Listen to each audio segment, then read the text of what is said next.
O que vou contar para vocês aconteceu comigo e mais 2 amigos no fim do ano passado. Eu moro na cidade de Anápolis, Goiás, e por aqui quase não se ouve falar de coisas sobrenaturais, sendo que eu era cético a respeito disso, até algo acontecer comigo e com os meus amigos. Bem, nós temos um grupinho de amigos onde costumamos dar festas em locais um tanto inusitados, como fazendas e chácaras abandonadas. E muitas vezes saímos no meu carro ou no carro do Alexandre. Mas naquele dia nós fomos no meu carro e levei a minha namorada e os meus primos também. Tudo ia tranquilamente. Ligamos a música Toussaint de Miles.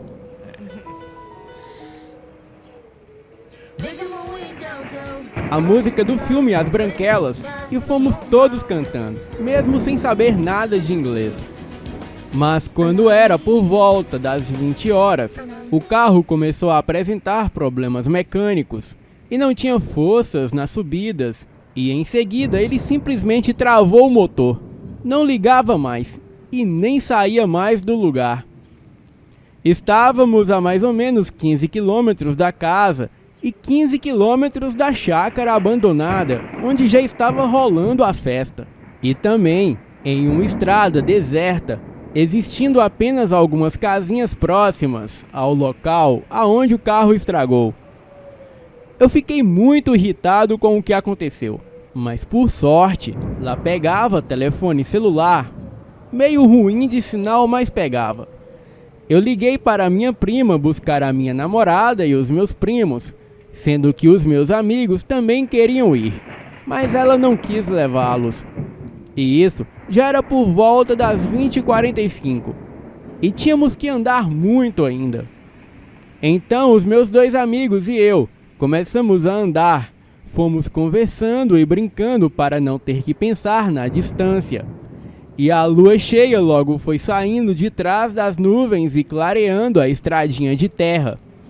Mas mesmo assim, usávamos as lanternas do celular para ver melhor o caminho.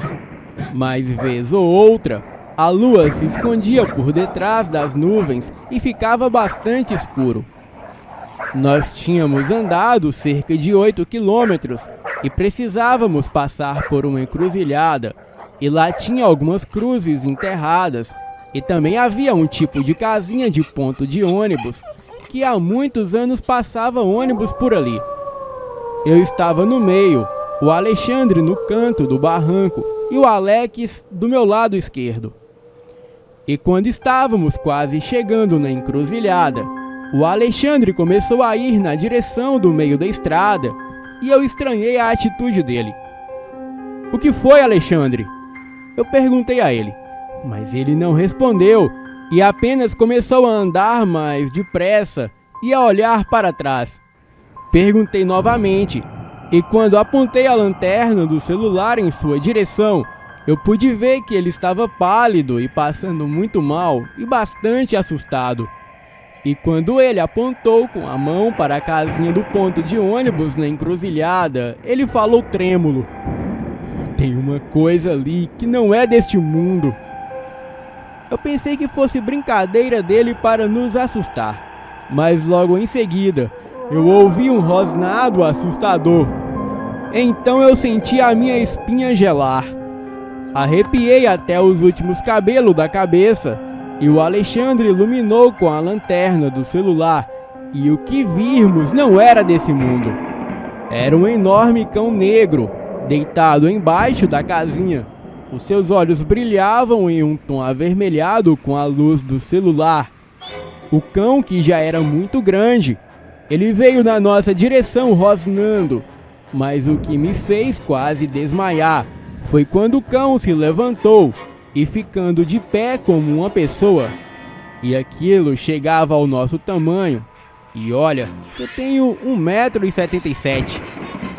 Eu juro por Deus que aquela coisa falou com uma voz grossa: "Vocês têm fumo aí?" Saímos correndo em disparada daquele lugar e nunca corremos tanto na nossa vida. Até que 5 minutos depois encontramos uma casinha e chamamos o morador dali. Fomos atendidos por um casal de idosos. Eles nos deixaram entrar. Então tivemos que jogar um pouco de água no rosto do Alexandre e ele começou a querer desmaiar, mas logo foi se recuperando. Contamos toda a história para o casal e eles acreditaram. Disseram que aquele bicho é um lobisomem e esse lobisomem era um homem que era apaixonado pela sua esposa, mas ela o largou por causa de ciúmes. Então, ele, enlouquecido querendo voltar para sua ex-esposa, ele procurou por uma feiticeira da região. A bruxa disse que ele estava com o orgulho ferido por ser rejeitado e o que ele desejava era vingança e não amor. Mas ela traria a moça de volta para ele. Porém, dessa vez seria ele que a largaria.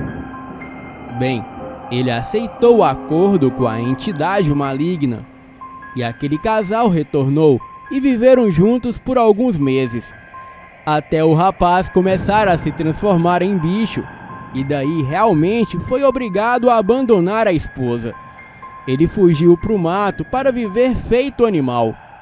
Nós, com muito medo, ficamos a noite toda na casa daquele casal e só fomos embora quando o dia começou a raiar. E quando cheguei em casa, eu fui falar com a minha avó a respeito do acontecido e ela disse que aquela encruzilhada é realmente assombrada e que muitos presenciaram aquele lobisomem ali. Uns dizem que é um bicho desconhecido com traços de homem, mas outros juram que é um lobisomem. De uma coisa eu tenho certeza: eu não passo nunca mais por ali, principalmente à noite. Boa noite. É você, Satanás?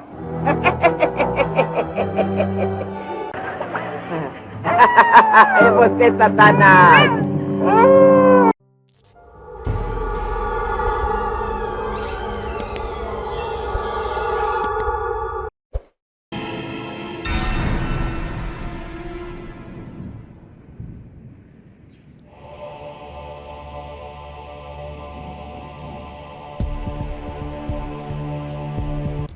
Este fato ocorreu no Rio de Janeiro quando eu tinha 7 anos de idade e hoje eu tenho 38.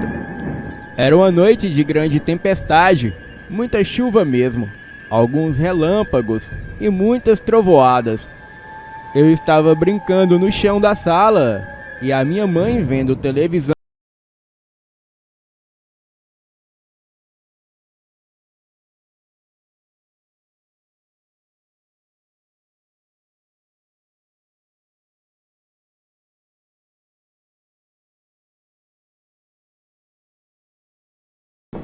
Eu vi a minha mãe botar a mão na boca e dizer: Letícia, mas você está toda ensopada. Entre logo. Letícia era a irmã dela, a minha tia. Então a minha tia foi entrando toda encharcada e a minha mãe disse para ela vir com ela, pois pegaria uma toalha no banheiro. E as duas foram entrando para a outra sala e para os outros aposentos. Eu continuei então brincando com o carrinho no chão. E após um breve período, a minha mãe voltou à sala e perguntou onde estava a minha tia. E logicamente, eu disse que ela tinha ido atrás dela. Então a minha mãe foi procurar a minha tia nos outros cômodos da casa. E não tendo encontrado nada, em lugar nenhum, ela ficou então segurando a toalha. Chegou a ir lá fora, mas também não viu nada. Ela perguntou se eu tinha visto a minha tia sair, e eu disse que não. Entretanto, eu estava distraído brincando. Mas eu tenho certeza que a minha tia não passou pela porta da sala, pois se tivesse passado, eu teria ouvido o barulho da chuva e visto ela sair. Enfim, em menos de 1 hora depois, o telefone tocou e foram chegando alguns parentes, avisando a minha mãe que a Letícia, ela havia morrido afogada quando vinha para a casa da minha mãe. quando o carro que ela dirigia na tempestade caiu no rio ao perder a direção em uma curva, com a pista escorregadia causada pela chuva na estrada. Boa noite. É você, Satanás?